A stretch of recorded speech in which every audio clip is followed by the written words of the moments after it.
Bagus.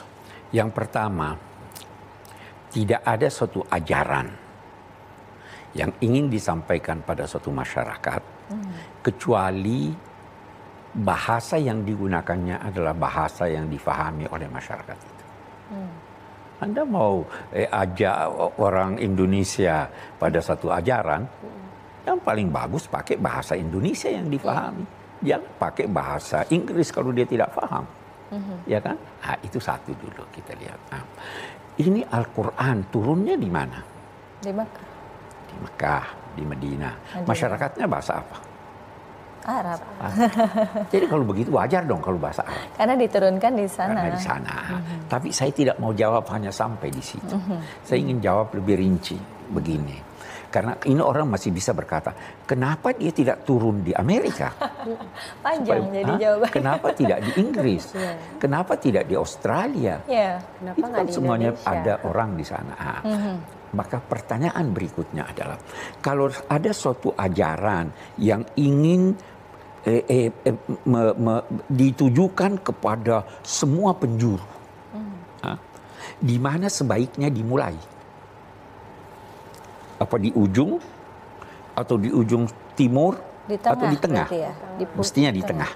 Oke. Kalau begitu jangan bilang orang Australia, jangan bilang kenapa tidak di Australia. Ya kan? Ya. Di mana di tengah itu?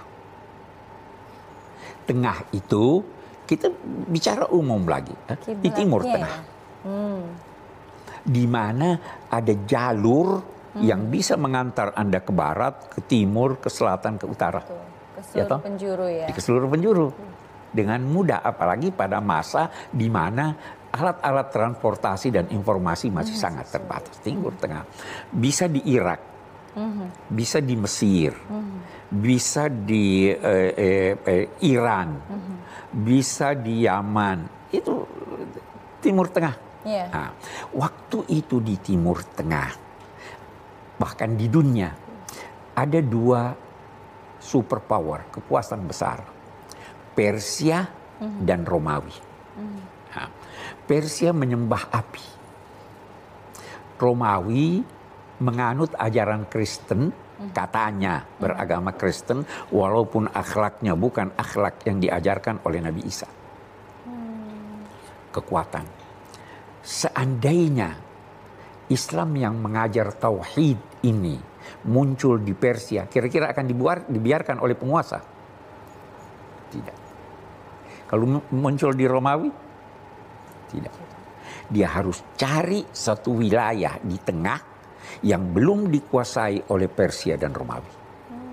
Di mana itu? Mekah. Belum dikuasai.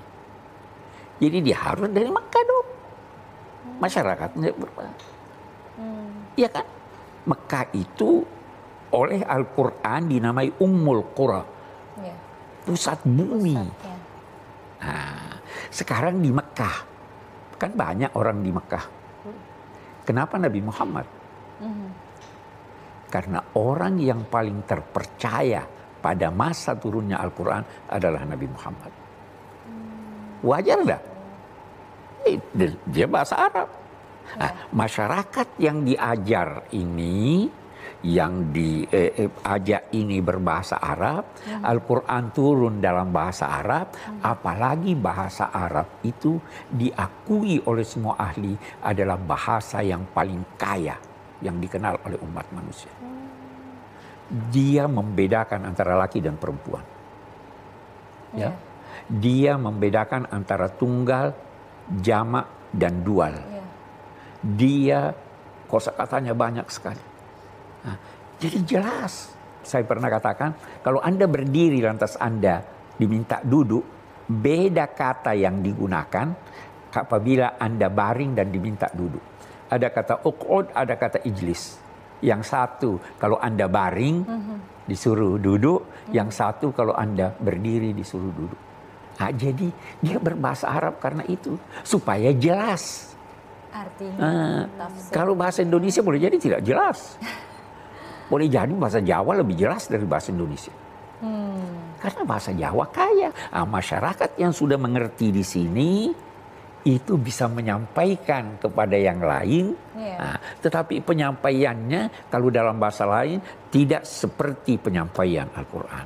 Jadi di sinilah atas beda-beda penafsiran. Saya kira itu ya, mudah-mudahan jelas.